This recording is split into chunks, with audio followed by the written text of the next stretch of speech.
Welcome back sa isa na namang kwentong kapupulutan ng aral. Ang alamat ng pinya. Sa isang maliit at payapang baryo na nakatago sa luntiang kabundukan ng Pilipinas, nakatira ang masipag na balo na si Aling Rosa at ang kaisa-isa niyang anak na si Pina. Simple ngunit mapayapa ang buhay sa baryo. Abala ang mga magsasaka sa kanilang bukirin. Masayang naglalaro ang mga bata sa tabi ng ilog at puno ng halimuyak ng hinog na prutas at bagong lutong pagkain ang hangin. Ngunit si Aling Rosa ay malayo sa katahimikan. Ang kanyang anak na si Pina ay kasing ganda ng bukang liwayway, ngunit natatakpan ng kanyang katamaran ang kanyang kagandahan. Pina, tawag ni Aling Rosa isang umaga habang pinapahira ng kamay ang pawis sa kanyang noo. Hawak ang mabigat na basket ng bagong aning gulay. Gising na anak. Mataas na ang araw at marami pang gawain. Mula sa loob ng kanilang munting bahay na yari sa kawayan, isang antok na tinig ang tumugon. Nanay, bakit palagi mo akong ginigising ng maaga? Hindi ba pwedeng mamaya na ang mga gawain?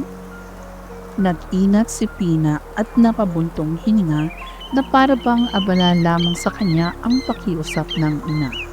Napailing sa Aling Rosa at malalim na nagbuntong hininga. Pina, lahat tayo ay may tungkulin. Kung hindi ka matutong tumulong, paano ka mabubuhay kung wala na ako? Napairap si Pina at kumaway ng walang gana. Nanay, masyado kang nag-aalala. Magaling ka naman sa mga bagay na yan. Bakit pa ako kailangang turuan? Wala nang nasabi pa ang balo. Ipinagpatuloy na lamang niya ang kanyang trabaho habang mabigat ang kanyang kalooban. Isang araw, nagkasakit si Aling Rosa. Ang pagod sa walang tigil na pagtatrabaho ay nagbunga ng matinding panghihina sa kanyang katawan. Maputla at mahina, nakahiga sa kanyang banig. Hindi magawa kahit ang pinakamadaling gawain. Tinawag niya si Pina. Pina, halika rito. Mahinang bulong ni Aling Rosa. Halos hindi marinig ang kanyang tinig. Dumating si Pina na may halong inis at pagtataka sa mukha. Ano po iyon, nanay? Kailangan mong magsaing para sa tanghalian. Nasa kusina ang palayok at bigas. Utos ni Aling Rosa. Napaasim ang mukha ni Pina. Ewan ko kung nasaan ang palayok. At ang bigas, malamang nakatago na naman kung saan.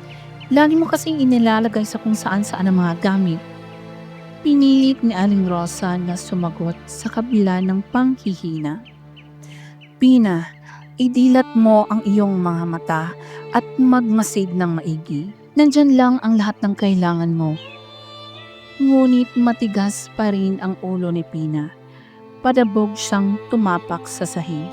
Kung alam mo naman kung saan, bakit hindi mo nalang kunin? Napuno ng luha ang mga mata ni Aling Rosa. Ngunit pinigilan niyang bumagsak ang mga ito. Tahimik siyang nananalangin habang papalabas si Pina ng silid. Mahal na langit, kung maaari lang sanang karoon ng sandaang mata ang aking anak, baka matuto siyang tumingin at maging responsable. Gabing iyon, habang binabalot ng liwanag ng buwan ang buong nayon, isang kakaibang katahimikan ang bumalot sa kubo. Nagising si Aling Rosa sa kalagitnaan ng gabi. Tila may kakaibang pakiramdam na bumabagabag sa kanya. Tinawag niya, Pina, nandyan ka ba? Walang sumagot. Habang lumalalim ang kanyang pangamba, sinindihan niya ang isang ilawan at sinuyod ang loob ng kubo. Ngunit wala si Pina. Dali-dali siyang lumabas.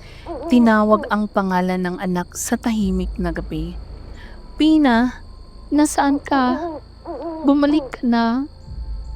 Narinig ng mga kapitbahay ang kanyang pag-iyak at di nagtagal, tumulong na rin sila sa paghahanap.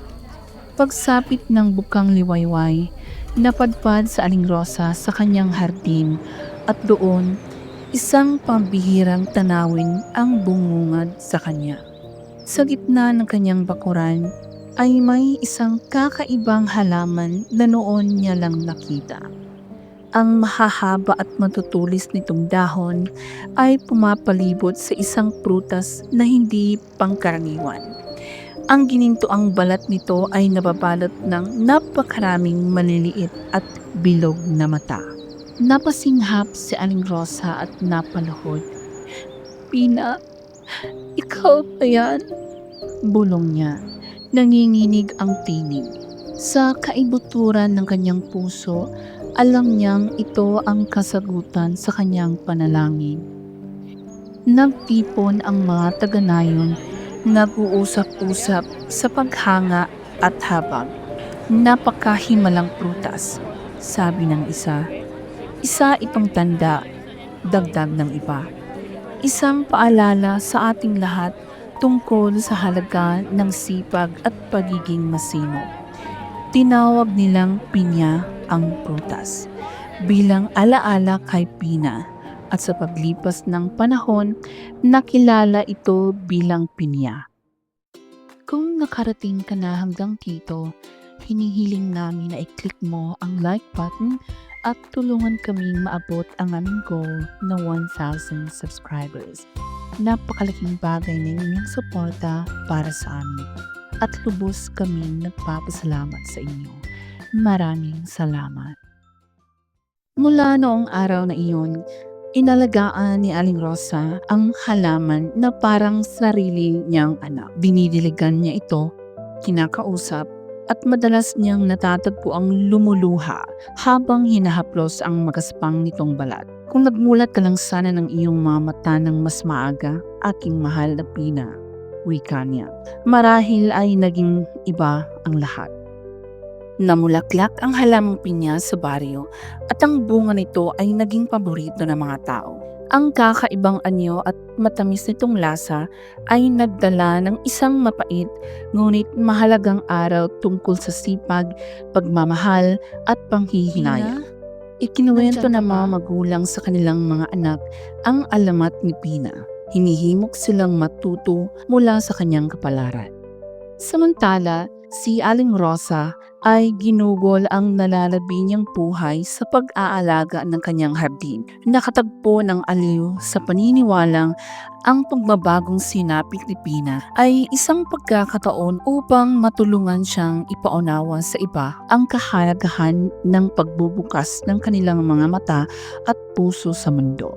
Hanggang ngayon, nananatiling buhay ang kwento ng pinya na ipinasa mula henerasyon hanggang henerasyon. Isa itong alamat na nagpapaalala sa atin na pahalagahan ang ating mga mahal sa buhay. Bigyang halaga ang sipag at tiyaga at huwag baliwalain ang mga simpleng katotohanan sa buhay.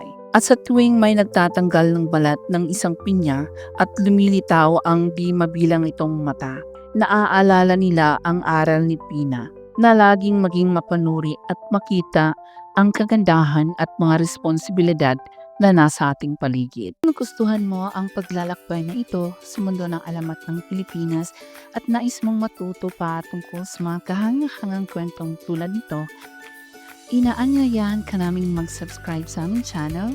Huwag kalimutang i-like ang video na ito at i-share sa iyong mga kaibigan na maaaring interesado rin sa pag-explore ng mayamang kultura ng Pilipinas. Ang iyong suporta ay tumutulong sa amin na patuloy na maghatid ng mas maraming nakakaintrigang nilalaman tungkol sa alamat, mitolohiya at mga kwentong nag-uugnay sa ating lahat. Maraming salamat sa pagsama sa amin at inaabangan namin ang pagbabahagi ng mas marami pang kamanghamanghang kwento sa iyo.